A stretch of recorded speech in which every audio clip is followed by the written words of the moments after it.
Maître Alioune Abatalib Gueye, avocat de profession, politique à ses heures perdues. Puisque je suis le secrétaire général de la CNC, la Convergence pour une nouvelle citoyenneté, qui a plus une existence locale, c'est parce que nous ne le cachons pas, c'est pour les joutes toujours locales. Je suis actuellement conseil municipal. Je suis actuellement au niveau sportif le président d'honneur de la Linguère après avoir été pendant plus d'une décennie président de la Linguère de Saint-Louis. J'ai été aussi vice-président de la Ligue de football de Saint-Louis, président de la Ligue de football de Saint-Louis, vice-président de la Fédération sénégalaise de Saint-Louis, du Sénégal et président de la Fédération sénégalaise de football. Voilà, grosso modo. Voilà, donc on est en période de Tabaski. Voilà, un mot à l'endroit justement de la population saint-louisienne, mais un mot aussi pour les Sénégalais. D'abord, c'est de rendre grâce à Dieu de nous avoir permis une fois encore de vivre cet événement majeur qui consacre le sacrifice d'un homme, mais aussi la soumission d'un homme à la volonté de Dieu. Une fête marquée aussi par l'omniprésence, n'est-ce pas, du coronavirus. Oui, et évidemment, parce que ce que l'on souhaite, c'est que déjà tous ceux qui sont partis, que ce soit du coronavirus ou d'autres choses, qui n'ont pas pu assister cette année à la fête de la Tabaski, que Dieu les agrée dans son paradis Firdaus. Et que Dieu, dans sa miséricorde, dans sa bonté infinie, Dieu, le meilleur des médecins, le meilleur des virologues, lui qui sait le secret de tout, qui crée tout, puisse nous débarrasser à jamais du coronavirus et dans ses différentes formes. Parce qu'en fait, c'est uniquement d'abord par la prière que ce virus qui est venu par la volonté divine puisse partir par la volonté divine. Voilà, c'est le moment des vœux, n'est-ce pas, à l'occasion de cette fête de l'Aïd el-Kébir.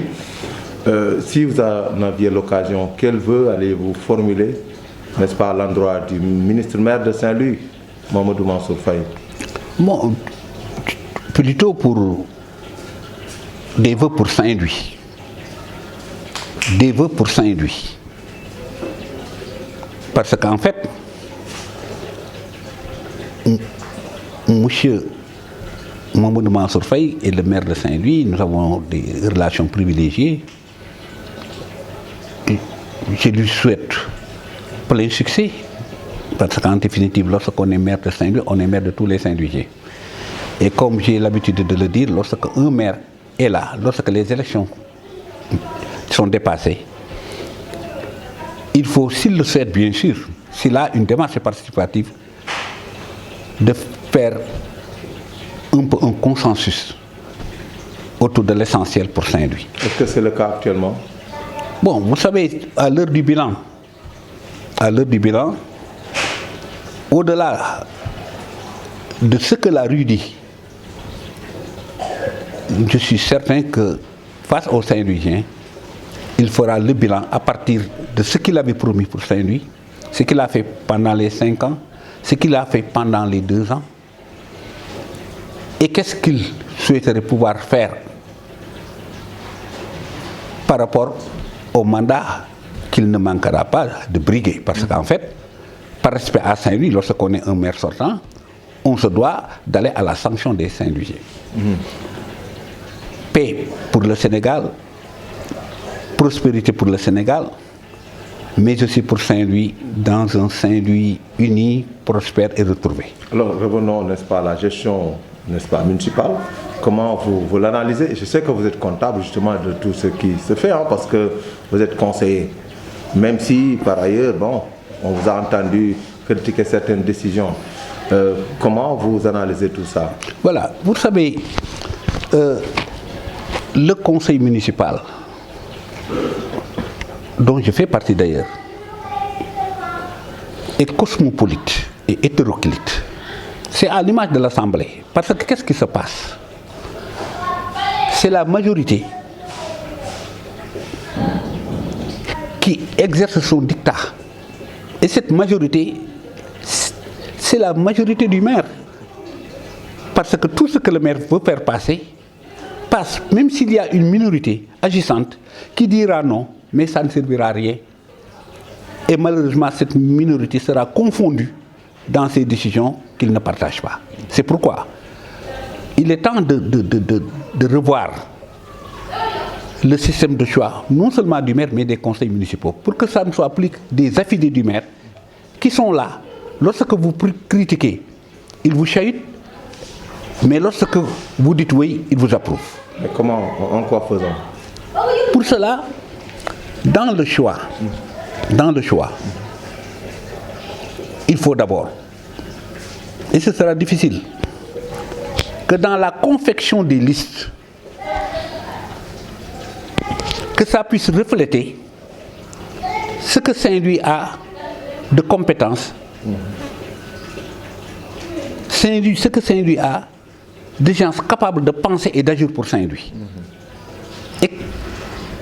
Et pour cela, il faut que les politiques puissent maintenant choisir sur la base des compétences, mais qu'on ne choisisse uniquement pas parce que celle-ci ou celui-ci est le responsable de ma base, qui n'a ni les compétences, mais ni la légitimité. Parce qu'en fait, je parle de légitimité parce que moi, je suis d'avis qu'il faut une démarche plus citoyenne que politique. C'est-à-dire, en définitive, nous avons déjà les quartiers. Il faut faire en sorte que le conseil municipal soit l'émanation des quartiers et que le choix des représentants des quartiers soit dévolu aux quartiers dans une démarche citoyenne. Alors, parce que si on fait tous les quartiers, on fait Saint-Louis. Mais vous verrez, c'est disproportionné.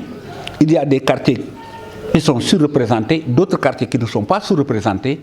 Et l'essentiel, parfois, de ceux qui sont là-bas, n'ont pas de légitimité parce que ce sont des gens qui ne jouent aucun rôle au niveau des quartiers, qui n'ont pas la confiance des quartiers. Donc je dis que d'abord, c'est un problème de démarche pour que, mais à l'heure actuelle, lorsque on fait les listes, on veut mettre surtout des gens qui ont des bases politiques.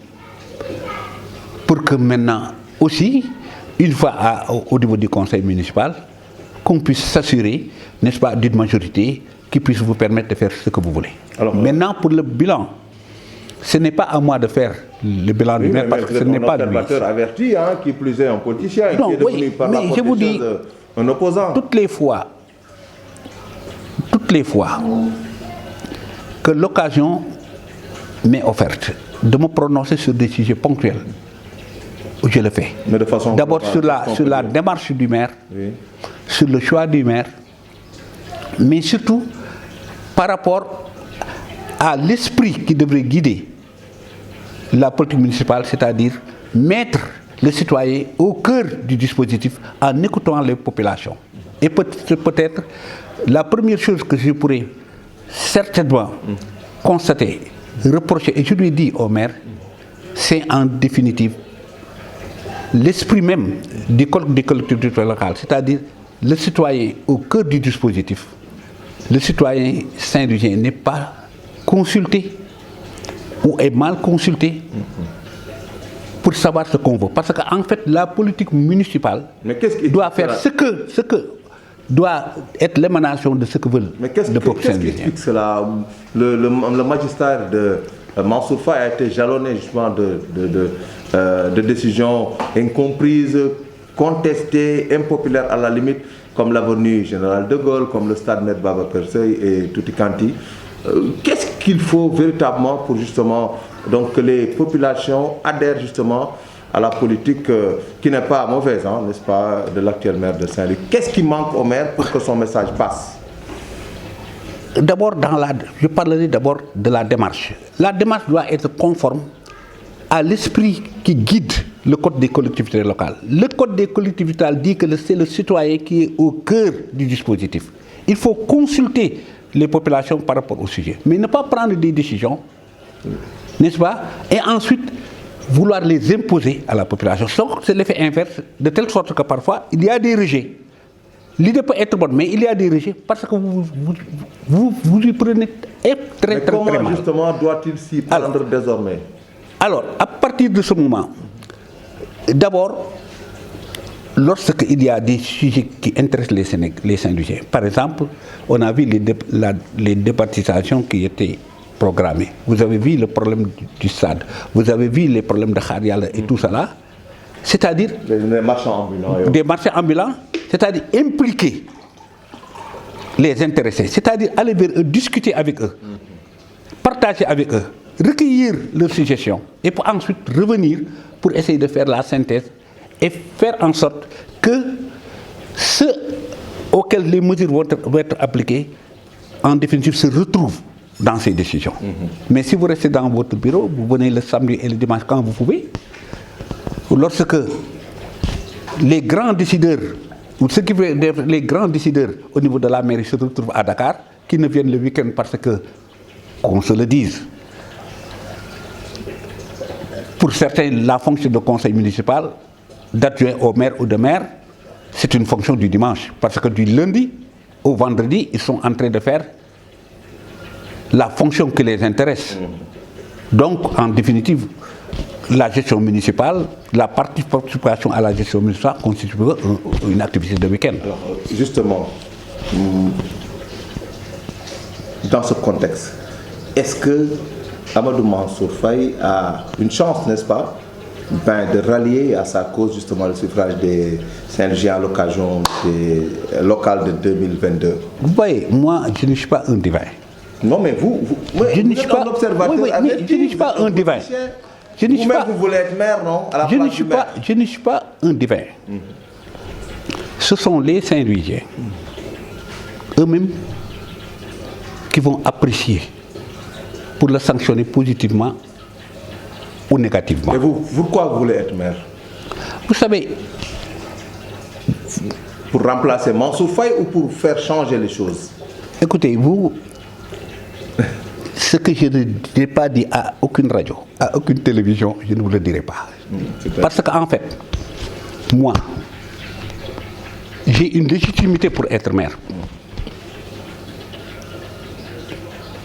Mais est-ce que, par rapport à la démarche que je préconise, par rapport au choix et aux critères, au profil du maire, ceci me permettrait de dire que, écoutez, moi, je suis un homme, un messie, je suis un homme miracle. Et c'est là où il y a problème. J'ai la légitimité. Aucun de ceux qui se réclament candidat n'est plus légitime pour moi. Parce que je le dis parce que d'abord, et ça doit être parmi les critères de choix essentiels, c'est le vécu par rapport à Saint-Louis et aux Saint-Louisiens. C'est-à-dire, un maire, on doit se dire, écoutez, lui, dans la profession qu'il exerce, dans les fonctions qu'il exerce, et lorsque Saint-Louis a besoin de lui, qu'est-ce qu'il a fait pour Saint-Louis avant d'aspirer à diriger les sciences de Saint-Louis? Mais lorsque les gens se battent pour les stades, vous n'êtes pas là. Lorsque il y a le Covid, les gens font des actions sociales, vous êtes absent. Lorsque il y a les inondations, les gens sont au chevet des populations, vous êtes absent. C'est-à-dire, en définitive, vous ne tirez votre légitimité que votre capacité de parler. Vous êtes dans les réseaux sociaux. Je dis que c'est là, au moins, le premier critère. Le second critère, on ne peut plus continuer à gérer la ville le samedi et le dimanche. Et aussi pour être légitime. Mais comment voulez-vous? C'est pourquoi je dis que je ne peux pas faire la même démarche. C'est-à-dire, venir prendre les télés, organiser des meetings et dire que, écoutez, moi, je suis le candidat idéal. C'est-à-dire, venez, j'ai d'énormes idées pour faire votre ville. Vous dites notre ville, mais dites votre ville parce qu'en fait, lorsque vous n'avez pas de maison à Saint-Louis, lorsque vous couchez dans les hôtels, lorsque, en définitive, vous ne payez pas l'eau, vous ne payez pas l'électricité, parce qu'il y a un pourcentage au niveau de la TVA qui est rétrocédé à la mairie. Donc vous ne cotisez pas au niveau du budget municipal. Et vous dites que votre argent, donnez-moi tout cela. Moi, je suis le plus intelligent. Je vais vous développer votre ville. Et là, c'est pourquoi j'ai dit que moi, je ne pense pas que c'est la bonne démarche.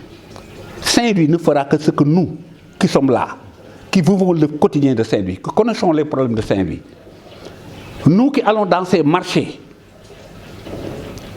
nous qui, dans cet hôpital, nous qui subissons avec tout le monde les affres de cette vie, nous qui connaissons mieux nos problèmes, qui savons mieux comment les résoudre.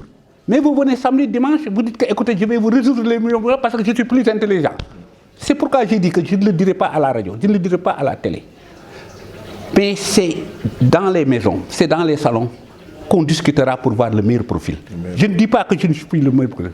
Mais il y a énormément de meilleurs profils au niveau de Saint-Louis qui ont tout fait pour Saint-Louis. Et c'est parmi eux. Notamment dans votre plateforme. Hein, non, dans la plateforme.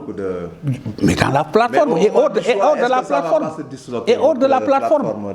Non, et hors de la plateforme. Parce que la plateforme n'est pas une plateforme politique. C'est une plateforme d'échange. À la mairie de Saint-Louis qui sont dans la parce que nous partageons, n'est-ce pas, jusqu'à une vision. Hein? Non, une vision, parce que ce n'est pas une plateforme électorale. Il y a, par contre, ce qui est créé, c'est la perspective. Il y a une autre plateforme appelée perspective électorale, qui sont gérées par certains qui sont en train de faire des démarches pour que, en définitive, ceux qui feront face à Mansour Faye, que ça soit peut-être une coalition ou au maximum deux coalitions. Et c'est là où je dis que, sincèrement, je ne suis pas optimiste. Ah oui? Parce qu'à cause du choc des ambitions. Les ambitions sont légitimes. Mais il y a des maires qui veulent être maires. Des candidats qui sont encore candidats. Et en définitive, par rapport au choix à leur propre vision. Donc, ils ne vont pas de maire. Or, moi, je pense que la démarche, c'était laissé aux Saint-Louisiens de fixer les critères en disant quel maire voulez-vous. Est-ce que vous voulez un maire qui vient toujours le samedi et le dimanche? Ou vous voulez un maire qui soit avec vous, qui partage le quotidien avec vous, qui subit, qui avec vous?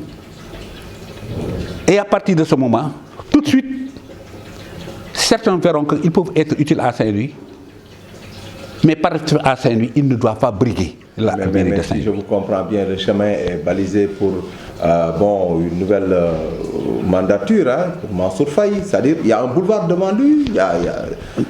Si je vous comprends bien. Tu sais, comme j'ai dit, ce qui est sûr, la paire a ses problèmes, a ses divisions. Mais le futur maire de Saint-Louis, c'est Mansour Faye, donc. Non, ça, laissons les Saint-Louisiens le décider. Non, je dis que la paire avec Mansour et Ben Bokayar ont leurs difficultés. Mais par rapport à l'opposition est plus éparse. Ici, oui, c'est plus éparse. C'est-à-dire, en définitive, l'opposition est plus divisée parce qu'il y a le choc des ambitions. Chacun pense que c'est lui qui mérite d'être maire. Et ce n'est pas négociable. Alors, à partir de ce moment, si vraiment il y a cette dichotomie, cet émiettement de l'opposition, ça donnerait plus de chance à Mansour Faye. Je lui dis ça donnerait plus de chance à Mansour Faye. Mais, est-ce entendu, je demeure convaincu que Mansour Faye, face à lui-même, uniquement face aux populations, que ne sera pas facile, compte tenu, honnêtement, de tout ce que nous avons vécu depuis avec lui.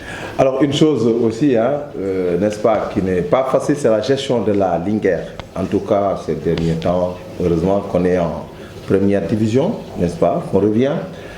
Mais bon, on sent quand même qu'il y a quelques difficultés, il y a même un forfait à cause de réserve de licence oubliée à Saint-Louis.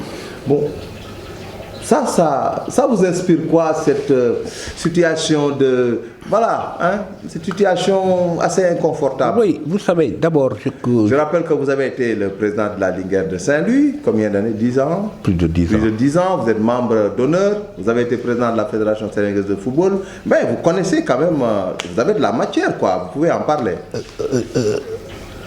À part le doyen Bapou, je peux dire que je suis la personne morale de ce club. Parce qu'en fait, en tant qu'ancien président, paix à leur âme, les présidents qui viennent de disparaître ces dernières années ne venaient plus à Saint-Louis parce qu'ils disaient que j'étais là, que j'avais toute leur confiance.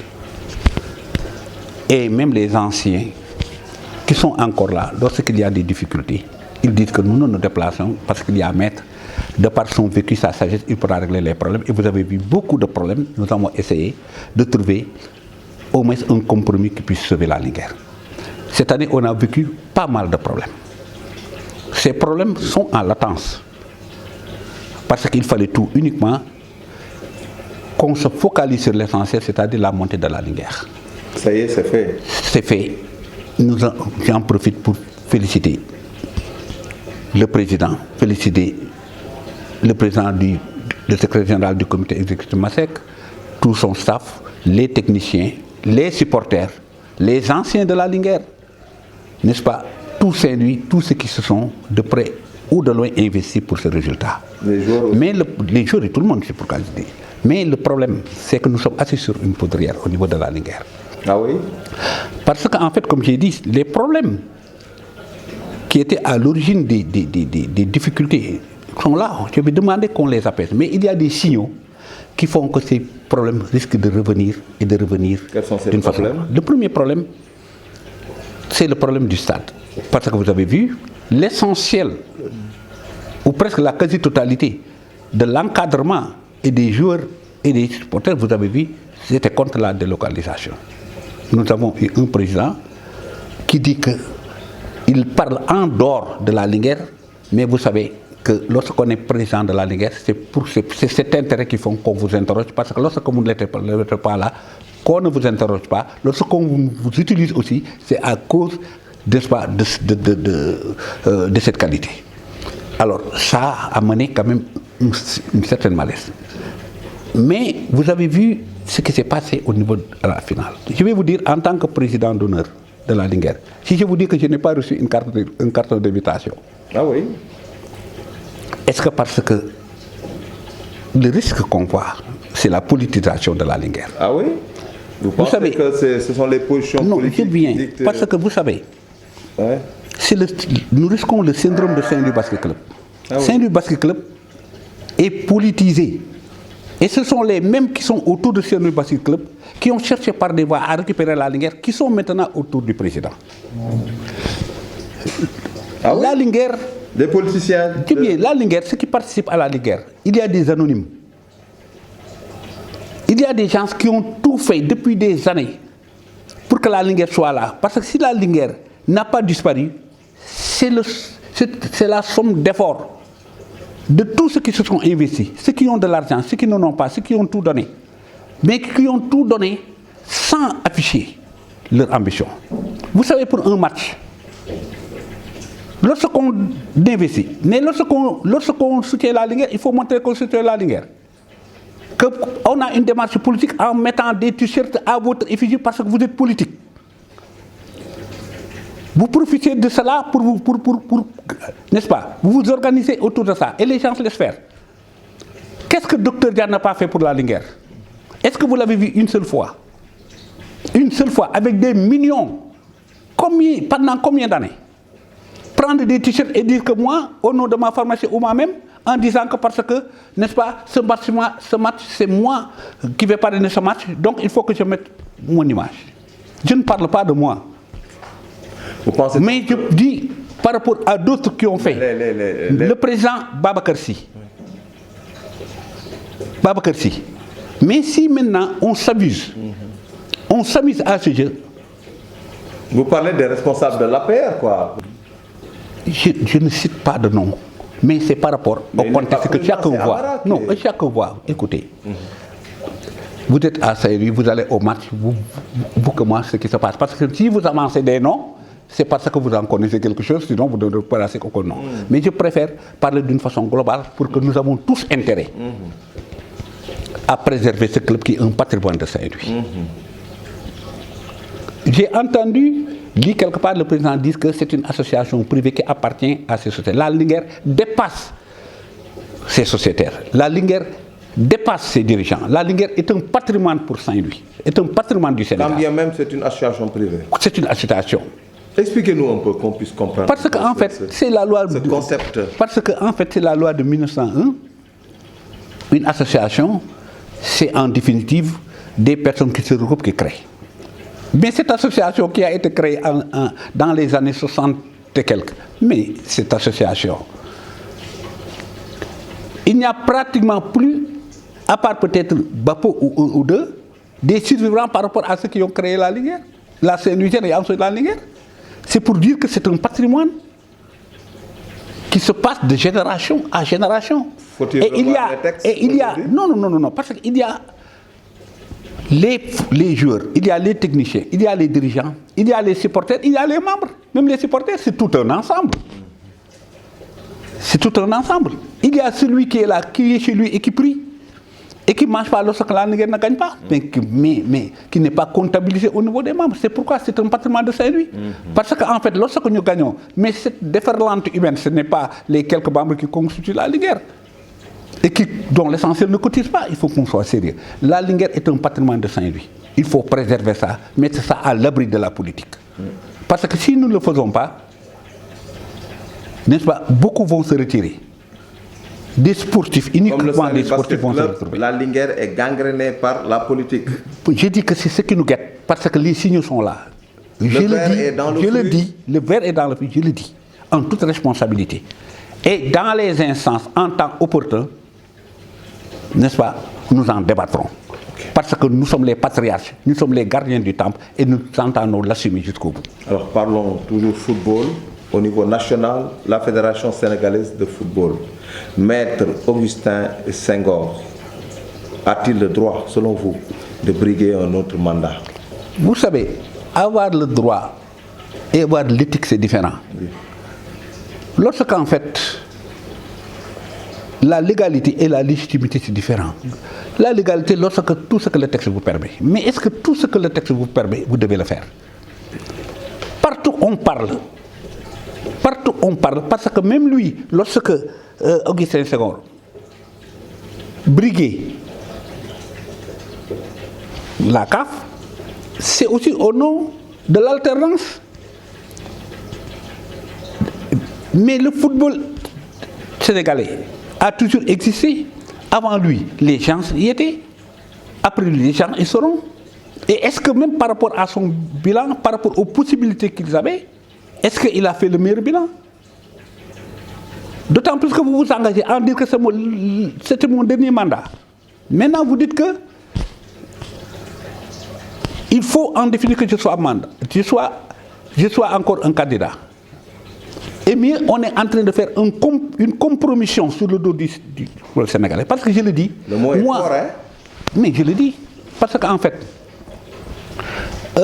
on doit juger un président par son bilan. Le football sénégalais, les moyens qu'ils ont, ce que l'État a investi, ce que la CAF donne, ce que la FIFA donne, aucune fédération ne l'avait. Et quel est le résultat? Actuellement, un football qui n'a pas de sponsor au niveau de ses clubs. Il n'y a pas de retransmission des matchs de football. Les clubs vivotent. Parce qu'en fait, il faut avoir la possibilité pour les clubs traditionnels de pouvoir vendre un jour ses meilleurs joueurs. Et maintenant, ce qui est encore plus grave, le football sénégalais est dominé par les centres de formation. C'est uniquement au Sénégal, c'est ce que j'appelle l'exception sénégalaise. Mais ces centres de formation, ce ne sont pas des philanthropes qui sont derrière. Ce sont des clubs européens parfois, et tout, de grands hommes d'affaires. Lorsqu'ils verront qu'au niveau du Sénégal, le modèle sénégalais ne les agrée plus, ils vont partir. Et en ce moment, ils auront tué les clubs traditionnels. Un club traditionnel, champion du Sénégal, dans cette, vous ne retrouverez plus cela, parce que, en définitive, par rapport aux moyens, ça fait défaut. La Linguère ira 2-3 ans en première division et retournera en deuxième division si la Linguère ne parvient pas à se hisser. Or, ce n'est pas uniquement... Il faut un cadre juridique, il faut un cadre économique qu'on peut créer. Parce que les annonceurs et tout, mais ce ne sont pas des philanthropes. Mais si tu ne t'occupes que de l'équipe nationale, Et aussi, en dehors de l'équipe nationale, c'est votre aura personnel, c'est votre parcours personnel. Et tous ceux qui sont autour de vous, ils ne sont là parce qu'ils veulent aller à la CAF, ils veulent aller à la FIFA, ils veulent aller dans les commissions. Lorsque, en définitive, allez au niveau des ligues, Oui. mais les ligues sont pauvres. Le football local en tant que tel est pauvre. Il n'y a rien. Le championnat professionnel n'est que de nom. Les clubs professionnels ne sont que de nom. Combien ces clubs payent à leurs sociétaires? Allez par exemple dans les clubs au niveau du Maghreb, en Côte d'Ivoire. Canal montre le championnat ivoirien. Peut-être qu'il n'est peut-être pas plus relevé que nous, mais c'est un problème, n'est-ce pas, de vision. C'est un problème de vision. Mais utilement ici, c'est un problème de compromission. C'est-à-dire les gens font tout pour se mettre. Mais je dis que, d'abord parce qu'il a fait son temps, mais aussi parce que moi, par rapport à son bilan, et je dis qu'il le sait, je fais partie de ceux qui ont tout fait pour que Ferguson soit là. Parce que pour moi, c'était le meilleur profil. Mais maintenant, il a atteint ses limites. Honnêtement, il doit partir.